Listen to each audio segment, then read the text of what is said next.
Hiya, my name's Tom. I'm here with Ben from the British sailing team at the foiling stand at the RYA Dinghy Show, and Ben and I are preparing to transition from the current Nacra 17 into a foiling version.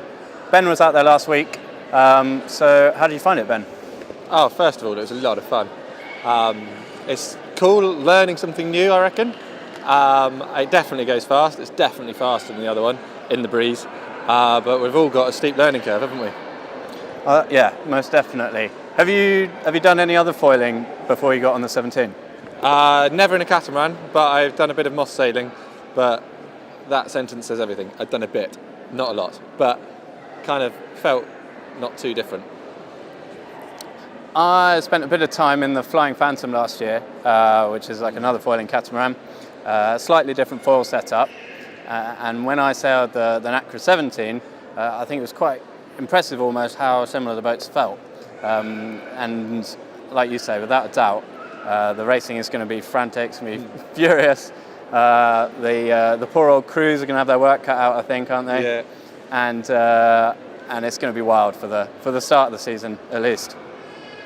Yeah, if you want to see some crashing, I reckon we're the class to watch. But also, anything, I was impressed at how light winds it could be for us to foil. We were foiling in 10 knots. And that was the good news, because I was slightly scared we weren't going to be, it would be slightly dull until it was really windy, and then it would be cool.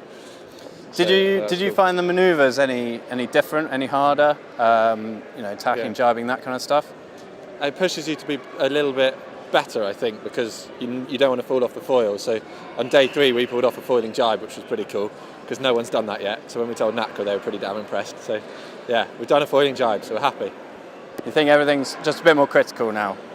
You have to, everything's more refined, and you can't just throw stuff around quite like you used to. Yeah, you got to be a bit more accurate, a bit more aware. But it's also it rewards good sailing, I think, because the gains are so big.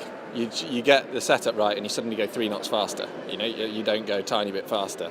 So some people are worried with sailing, aren't they, that foiling's taken away from the old lake sailing of tacking on shifts and stuff. But actually, this foiling, I reckon, rewards great sailing.